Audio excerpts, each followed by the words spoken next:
നമസ്കാരം. കേരളത്തിൽ PR ഉപയോഗിച്ചിട്ടുള്ള തന്ത്രങ്ങൾ പയറ്റുന്നതിൽ CPM വെല്ലാൻ മറ്റാരുമില്ല എന്നുള്ളത് തന്നെയായിരുന്നു നേരത്തെ ഉണ്ടായിരുന്നൊരു വിശ്വാസം. പക്ഷേ MP നികേഷ് കുമാറിൻ്റെ നേതൃത്വത്തിൽ ഇപ്പോൾ അവിടെ രൂപീകരിച്ചിരിക്കുന്ന PR സംഘത്തിലാകട്ടെ അതൊരു വൻ പരാജയമായി മാറി എന്ന വിലയിരുത്തൽ തന്നെയാണ് മുഖ്യമന്ത്രി പിണറായി വിജയൻ അടക്കമുള്ള നേതാക്കൾക്കുള്ളത്. മാത്രമല്ല, ഈ PR ടീമിൽ നിന്ന് വളരെ പ്രധാനപ്പെട്ട 3 മുതിർന്ന മാധ്യമപ്രവർത്തകർ ആദ്യം രാജിവെക്കുകയും പിന്നെ രാജിവെച്ചിട്ടില്ല എന്നുള്ള അറിയിപ്പ് വരികയൊക്കെ ചെയ്തതോട് തന്നെ ഇവിടെ വലിയ തോതിലുള്ള അഭിപ്രായ ഭിന്നതയുണ്ട് എന്നുള്ള കാര്യം മനസ്സിലാവുകയും ഇവർ PR ആയി ചെയ്ത മിക്കവാറും എല്ലാ പരിപാടികളും പൊളിഞ്ഞടുങ്ങുകയും ചെയ്തിരുന്നു. ഇതിൽ പാർട്ടിക്ക് ഏറെ പേരദോഷം ഉണ്ടാക്കിയ ഒരു PR പരിപാടി MP ഗോവിന്ദൻ്റെ യാത്രയുമായി ബന്ധപ്പെട്ട് ഒരു മുതിർന്ന വ്യക്തി എത്തി അദ്ദേഹത്തിന് ലഭിച്ച പെൻഷൻ തുക കൈമാറി അത് തിരികെ ഏൽപ്പിക്കുകയൊക്കെ ചെയ്തത് നാടകമായിരുന്നു എന്ന് പിന്നീട് മനസ്സിലാക്കാൻ കഴിഞ്ഞ സാഹചര്യമായിരുന്നു.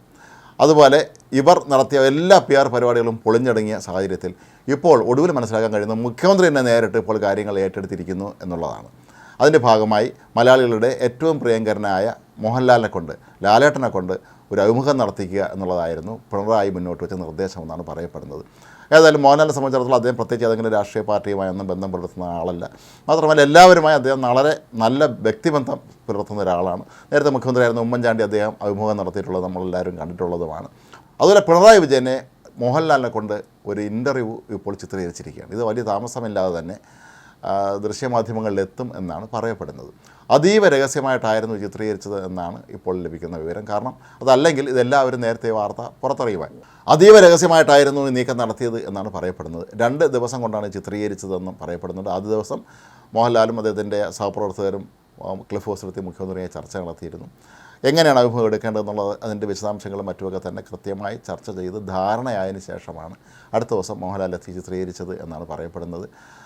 നിയമസഭയിലെ നടപടികൾ പൂർത്തിയാക്കി ക്ലിഫ് ഹൗസിലെത്തിയ മുഖ്യമന്ത്രി അതിൻ്റെ അവശേഷിക്കുന്ന ബാക്കി ചിത്രീകരണം കൂടി നടത്തിയിട്ടാണ് മോഹൻലാൽ മടങ്ങിയത് എന്നാണ് പറയപ്പെടുന്നത്.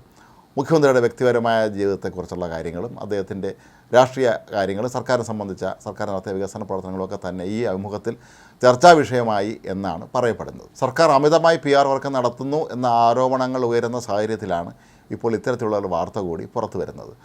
ഏതായാലും പ്രതിപക്ഷത്തെ സംബന്ധിച്ചിടത്തോളം അവർ മോഹൻലാലിനെ ഇക്കാര്യത്തിൽ വിമർശിക്കാനുള്ള സാധ്യത കാണുന്നില്ല. കാരണം മോഹൻലാൽ എല്ലാവർക്കും പ്രിയപ്പെട്ട ഒരാൾ തന്നെയാണ്. മാത്രമല്ല, മോഹൻലാലിനെ പോലെയുള്ള വലിയൊരു താരം സംസ്ഥാന മുഖ്യമന്ത്രി ഇൻ്റർവ്യൂ ചെയ്യുക എന്ന് പറയുന്നത് ഒരു വലിയ തെറ്റായി ആർക്കും കാണാൻ കഴിയുകയുമില്ല. നേരത്തെ ഉമ്മൻചാണ്ടി മുഖ്യമന്ത്രിയായിരുന്ന സമയത്ത് അദ്ദേഹത്തെയും മോഹൻലാൽ ഇൻ്റർവ്യൂ ചെയ്ത കാര്യം പലരും എടുത്തു കാട്ടുകയും ചെയ്യുന്നുണ്ട്. പക്ഷേ സമൂഹ മാധ്യമങ്ങളിൽ ഇത് സംബന്ധിച്ചിപ്പോൾ ഒരുപാട് ചിത്രങ്ങൾ പുറത്തു വന്നിട്ടുണ്ട്. മോഹൻലാലും മുഖ്യമന്ത്രി ഒരുമിച്ചുള്ള ചിത്രങ്ങളുടെയൊക്കെ തന്നെ നീണ്ട നിരയാണ് ഇപ്പോൾ സമൂഹ മാധ്യമങ്ങൾ കാണുന്നത്. അതിൻ്റെ താഴെ ഒരുപാട് കമൻറ്റുകളൊക്കെ തന്നെ വരുന്നുണ്ട്. പക്ഷേ CPM ഹാൻഡിലുകൾ പരമാവധി ഇത് പ്രചരിപ്പിക്കാനുള്ള ശ്രമമാണ് നടത്തുന്നത്. മോഹൻലാലും ലാലേട്ടനും ഞങ്ങൾക്കൊപ്പമാണ് എന്നുള്ള രീതിയിലേക്ക് ഒരുപക്ഷെ ഇവർ കാര്യങ്ങൾ വളച്ചൊടിക്കുമോ എന്നുള്ള സംശയമാണ് പലരും ഇപ്പോൾ പ്രകടിപ്പിക്കുന്നത്. എങ്കിൽ പോലും എങ്ങനെയും 3ാം ഭരണം ഉറപ്പാക്കുക എന്നത് ലക്ഷ്യമിട്ട് നീങ്ങുന്ന പിണറായി വിജയനെ സംബന്ധിച്ചിടത്തോളം അല്ലെങ്കിൽ CPM സംബന്ധിച്ചിടത്തോളം തന്നെ എങ്ങനെയും വിജയിക്കുക എന്നുള്ളത് അവരുടെ ലക്ഷ്യമാണ്. അതിനായി എല്ലാ മാർഗ്ഗങ്ങളും ഇപ്പോൾ അവലംബിക്കുകയാണ്. CPM ടെലിവിഷൻ ചാനലായ കൈരളി ചാനലിൻ്റെ ചെയർമാൻ നടൻ മമ്മൂട്ടിയാണ്.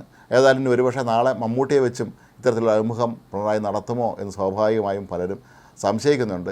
എങ്കിൽ പോലും സിനിമ എന്ന മാധ്യമത്തെ വളരെ ഫലപ്രദമായി ഉപയോഗിക്കാൻ തന്നെയാണ് ഒരുപക്ഷെ ഇപ്പോൾ CPM തയ്യാറായിരിക്കുന്നത് എന്ന് വേണം കരുതാൻ. സിനിമയെ 20ാം നൂറ്റാണ്ടിൻ്റെ കല എന്നാണ് പണ്ട് ലെനിൻ വിശേഷിപ്പിച്ചിട്ടുള്ളത്. അതുപോലെ 20ാം നൂറ്റാണ്ടിൻ്റെ കലയെ എങ്ങനെ 21ാം നൂറ്റാണ്ടിലും തങ്ങൾക്ക് തിരഞ്ഞെടുപ്പ് പ്രചരണത്തിന് ഫലപ്രദമായി ഉപയോഗിക്കാം എന്നുള്ള തന്ത്രമായിരിക്കാം ഒരുപക്ഷെ ഇവിടെ ഇവർ അത് പയറ്റുന്നത് എന്ന് വേണം കരുതാൻ. പ്രശസ്ത സംവിധായകനായ TK രാജീവ് കുമാറാണ് ഈ പരിപാടിയുടെ സംവിധാനം, ഈ അഭിമുഖത്തിൻ്റെ സംവിധാനം നിർവഹിച്ചതെന്നാണ് ഇപ്പോൾ പുറത്തു വരുന്ന വിവരം. എന്നാൽ ഇത് സംബന്ധിച്ച് ആധികാരികമായ വിവരങ്ങളൊന്നും തന്നെ ലഭിച്ചിട്ടില്ല. എങ്കിൽ പോലും വലിയ താമസമില്ലാതെ മുഖ്യമന്ത്രിയും ലാലേട്ടനുമായുള്ള അഭിമുഖം ഒരുപക്ഷെ അത് മുഖ്യമന്ത്രി കൂടുതൽ മനസ്സുറക്കുന്ന രീതിയിലായിരിക്കാം ചിത്രീകരിച്ചത് എന്ന് വേണം കരുതാൻ. പൊതുവെ പിണറായി വിജയനെക്കുറിച്ചുള്ളൊരു പരാതി അദ്ദേഹം വളരെ കർക്കശക്കാരനായ, ഒരു കാര്യത്തിനും വിട്ടുവീഴ്ചയില്ലാതെ മുട്ടപ്പോക്കുകാരനെ ഒരാളാണെന്നാണ് പൊതുവെ എല്ലാവരും കരുതിയിരുന്നതെങ്കിലും ഒരുപക്ഷെ അദ്ദേഹത്തിൻ്റെ വ്യക്തിജീവിതം കൂടി ഉൾപ്പെടുത്തിക്കൊണ്ടുള്ള അഭിമുഖമാണ് ഇത് എങ്കിൽ പിണറായി വിജയൻ്റെ സ്വകാര്യ ജീവിതത്തിലെ മറ്റുള്ള സോഫ്റ്റായിട്ടുള്ള വശങ്ങളും കൂടി ചിത്രീകരിച്ച് കൊണ്ടുള്ള ഒരു പരിപാടി ആയിരിക്കാം ഇത് എന്നാണ് പൊതുവെ കരുതപ്പെടുന്നത്. ഏതായാലും 18 അടവും പയറ്റുക തന്നെയാണ് പിണറായിയും അദ്ദേഹത്തിൻ്റെ ഒപ്പമുള്ളവരും. സ്വന്തം PR സംഘം പൊളിഞ്ഞടങ്ങിയ സാഹചര്യത്തിൽ ഒടുവിൽ പിണറായി തന്നെ നേരിട്ടെത്തി ആഗ്രഹം പ്രകടിപ്പിച്ച് ഇത്തരത്തിലുള്ളൊരു അഭിമുഖം നടത്തി എന്നുള്ളത് സൂചിപ്പിക്കുന്നത് CPM ഈ അടുത്ത തെരഞ്ഞെടുപ്പിന് എന്തുമാത്രം പ്രാധാന്യമാണ് നൽകുന്നത് എന്നുള്ളത് തന്നെയാണ്. ഏതായാലും ഇനി അങ്ങോട്ടുള്ള ദിവസങ്ങളിൽ പല പ്രമുഖ സിനിമാ താരങ്ങളും നേതാക്കന്മാരെ അഭിമുഖം നടത്തുന്ന കാര്യങ്ങൾ ടെലിവിഷൻ ചാനലുകൾ വരുമോ എന്നാണ് എല്ലാവരും ഉറ്റുനോക്കുന്നത്. ഏതായാലും മുഖ്യമന്ത്രി പിണറായി വിജയൻ ഇക്കാര്യത്തിൽ മേൽക്കൈ നേടിക്കഴിഞ്ഞിരിക്കുന്നു എന്നുള്ളത് ഉറപ്പാണ്. കാരണം മോഹൻലാലിനെ കൊണ്ട് തന്നെ ഇൻ്റർവ്യൂ നടത്തിക്കാൻ കഴിഞ്ഞു എന്നുള്ളത് അദ്ദേഹത്തെ സംബന്ധിച്ചിടത്തോളം വളരെ പ്രധാനപ്പെട്ട കാര്യമാണ്. പിണറായി വിജയൻ ഒരു സിനിമാ പ്രേമി കൂടിയാണെന്നാണ് അദ്ദേഹം തന്നെ പലപ്പോഴും അവകാശപ്പെട്ടിട്ടുമുള്ളത്. അപ്പോൾ ആ നിലയ്ക്ക് സംസ്ഥാന മുഖ്യമന്ത്രിയെ ഒരു ഏറ്റവും പ്രശസ്തനായ സിനിമാ താരം അഭിമുഖം നടത്തുന്നു. അതിലൂടെ സർക്കാർ വികസന പ്രവർത്തനങ്ങൾ ജനങ്ങളിലേക്ക് എത്തിക്കാൻ അവർ ശ്രമം നടത്തുന്നു എന്ന് വേണം ഇതിന്ന് കരുതാൻ. പക്ഷേ പിണറായി സർക്കാരിനെതിരെ ഓരോ ദിവസവും ഇപ്പോൾ പുറത്തു വരുന്ന വാർത്തകളും കോടതിയിൽ നിന്ന് അവർക്ക് ലഭിക്കുന്ന തിരിച്ചടികളുമൊക്കെ തന്നെ ഈ PR ക്യാമ്പയിനെ മറികടക്കുമോ എന്നുള്ള സംശയം ഇപ്പോഴും പാർട്ടിയുടെ നേതാക്കൾക്കും അണികൾക്കും ശക്തമായ തോതിൽ തന്നെയുണ്ട്.